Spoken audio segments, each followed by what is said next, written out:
Maktabimni eslab yana ko'zlarimda, sinfdoshim yodga oldim so'zlarimda. Porlayapti quyosh bugun yuzlarimda, chiroylisan qalbimdagi sinfdosh qiz. Assalomu alaykum qadrli yurtdoshlar, aziz kitobsevar do'stlar. Hozir bejizga men kitob bilan loyihasini she'riy jumlalar bilan boshlamadan sababi bugungi kun qahramoni ayni mana shu she'r muallifi, ya'ni Nodirbek Xidirov bilan yaqindan tanishamiz. Assalomu alaykum. Nodirbek, yaxshimisiz? Salomatmisiz? Yaxshi, rahmat. Bizning kutubxonamizda sizni ko'rganimizdan bag'oyatdan mamnunmiz. Har doimgidek kitob tanlamoqdasiz. Bugungi tanlagan kitobingiz qaysi asar va qaysi yozuvchi? Bu kitob muvaffaqiyatli insonlarning 7 ko'nikmasi ekan. Bu kitobda menga shu do'stlarim, yaqinlarim siz ham o'qib ko'ring, bizga juda yaxshi yoqdi dedi. Juda ma'nolarga boy kitob dedi. Demak, siz ham bu kitobni o'qib ko'rmoqchisiz. Ha, o'qib ko'rmoqchiman. Endi undan o'qib ko'rib o'zimga kerakli narsalarni olmoqchiman. Yaxshi, Nodirbek, bevosita siz kitob o'qish bilan birgalikda albatta ijod ham qilib turasiz ekan, she'r yozib turasiz ekan. Albatta. Bu she'r yozish necha yoshingizda paydo bo'lgan? Ilhom, mana shu. Qobiliyat deydi-ku, qaysidir ma'noda. Ha. Bu she'r yozish men 19-20 yoshimda paydo bo'lgan. Shundan beri she'r yozishga qiziqib, har kuni o'zimga ijodlar keladi, kitoblardan yoki dunyo qarashlarimdan o'zimlarimga ijod keladi yoki o'zimda ko'z oldimda shunaqa har xil narsalarni yaratib, shu daftarlarga o'zim bayon qilaman, yozaman. Bo'lmasa dunyo qarashimdan ham yozib turaman. Menga she'r yozish yoqadi, o'zim yaxshi ko'raman buni. Albatta. Chunki bu she'r yozish nima desam bo'ladi? Boshqalarga qaraganda menga qiziqarli boshqa narsalarga qaraganda. Endi baribir har bir insonni o'zini qiziqishi bo'ladi-da, qiziqishdan kelib chiqib, agar qiziqmasa shunchaki she'r yoza olmaydi. She'r yozish uchun lekin qaysidir ma'noda kitob ham o'qish kerak. Chunki boyaga aytganimizdek so'zlarni takroriy bo'lib qolmasligi, ma'nosi yanada yaxshiroq bo'lish uchun ko'proq kitob o'qish kerak, to'g'rimi? Shunday, to'g'ri. Nodirbek, bilasizmi, bu she'r yozish uchun nimadir sabab bo'lish kerak yoki kimdir turtki bo'lish kerak. Sizga bu she'r yozishda turtki narsa nima bo'lgan yo kim bo'lgan? Bu o'z-o'zidan paydo bo'lmaydi-ku, nimadir turtki bo'lish kerak yo nimadir sabab bo'lish kerak. Menga she'r yozishda turtki bo'lgan narsa bu meni yaqinlarim bo'lgan. Men o'zimda bir yaxshi ko'rgan yaqinim, o'rtog'im bo'lgan. Bu o'rtog'im aslida o'g'il bola emas, qiz bola.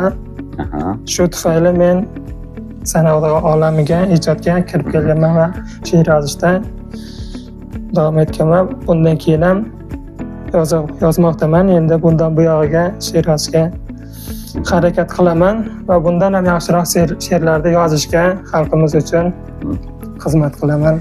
Endi bu o'sha ijod mahsulingizda ko'proq qaysi yo'nalishda ko'proq she'r yozasiz? Ishqiy yo'nalishdami yo ota-ona deydi, yo bo'lmasa do'stlar davrasidami? Qanaqa mavzuda ko'proq she'r yozasiz? O'zingizga yoqadi ayni she'rlar? Shu ishqiy va ota-ona haqidagi she'rlarni ko'proq yozaman. Keyingisi do'stlar haqida bo'ladi. Baribir ishqiy ota-onaga bo'lgan muhabbat, ta'sir kuchi ko'proqda odamlar nima deydi? Yanada emotsiyalar beradi, to'g'rimi? Yozishda. Ota-onamni juda yaxshi ko'raman. Shuning uchun ularga ham shu ish haqida she'rlar yozganman, lekin buni o'zim so'zim bilan, tilim bilan ayta olmasam, lekin tilim bilan yozishga harakat qilaman va ota-onamga o'zimda mehrimda, sevgimda, muhabbatimda bo'lgan muhabbatlarimni ota-onamga bayon qilaman. Yana bir savol bilan yuzlanmoqchimiz. Endi ko'p mana yosh yozuvchilarimiz bor, she'r yozadigan. Ko'plab mana bilamiz, yangi qo'shiqlar yaratilyapti. Ko'plab san'atkorlarimiz. Sizga ham kimdir san'atkor she'rlaringizdan foydalanish uchun nima deydi, taklif berganmi qandaydir? Bergan. Javohirbek G'oibnazarov.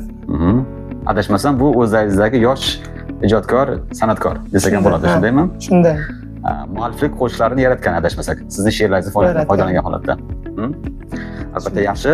Yana bir savol bilan yuzlanmoqchimiz. Hozir bilamiz, internet rivojlangan zamon. Ayni mana shu o'zingizni yozayotgan she'rlaringizni ijtimoiy tarmoqlar orqali ham yoritib borasizmi? Muxlislaringiz bormi? Qaysi tarmoqlardan ko'proq foydalanasiz? Telegram, internet tarmoqlaridan foydalanaman. O'zimda ham muxlislarim bor. Hamma she'rlarim ularga yoqadi. Har doim menga ular muxlislik qilgani va meni qo'llab-quvvatlab turgani menga kuch bag'ishlaydi. Har doim menga omad tilaydi ular. Ijodlaring har doim bardavom bo'lsin deb. Va men ularning so'zlaridan, gaplaridan o'zimga kuch olaman. Va bundan keyin mana shunday she'rlardan, yaxshiroq she'rlarni yozishga harakat qilib ko'raman. Nodirbek, sizga mazmunli suhbat uchun alohida tashakkurlar bildiramiz. Albatta kelajakda munosib o'zingiz bir yoqtirgan kasbning bir egasi bo'lib, vatanimizga, yurtimizga hissa qo'shadigan bir komil inson, vatanparvar shaxs bo'lib kamol toping. Ortingizdan biz mana shu tengdoshlaringiz, do'stlaringiz, ota-onangiz faxrlanib yursin deymiz. Ijoddan to'xtamang, salomat bo'ling. Mana shunday doimo kutubxonamizga tashrif buyurib, kitoblarni mutolaa qilib, o'zingiz, do'stlaringiz, tengqurlaringizga ham tavsiya berishda charchamang. Eng asosiysi she'r yozishda charchamang, tolmang, to'xtab qolmang ijoddan. Rahmat, sizga ham kattakon rahmat. Meni mana shunday joylarga motivatsiya berganingiz uchun va mana shunday joylarga intervyularga chaqirganingiz uchun sizga ham kattakon rahmat. Xalqimizga, prezidentimizga yana bir bor rahmat aytaman. Tashakkurlar, salomat bo'ling. Yaxshi kunlarda ko'rishguncha. Kitob bilan loyihasining bu galgi soni ham o'z poyoniga yetdi. Biz mana shunday ijodkor, kitobni yaxshi ko'ruvchi, kitobni sevuvchi kitobxonlar bilan dildan suhbat qilishda davom etamiz. Agar siz ham kitob mutolaasiga qiziqadigan bo'lsangiz, bizning axborot kutubxona markaziga tashrif buyuring va mutolaa zavqidan bahramand bo'ling. Ko'rganda ko'rishguncha.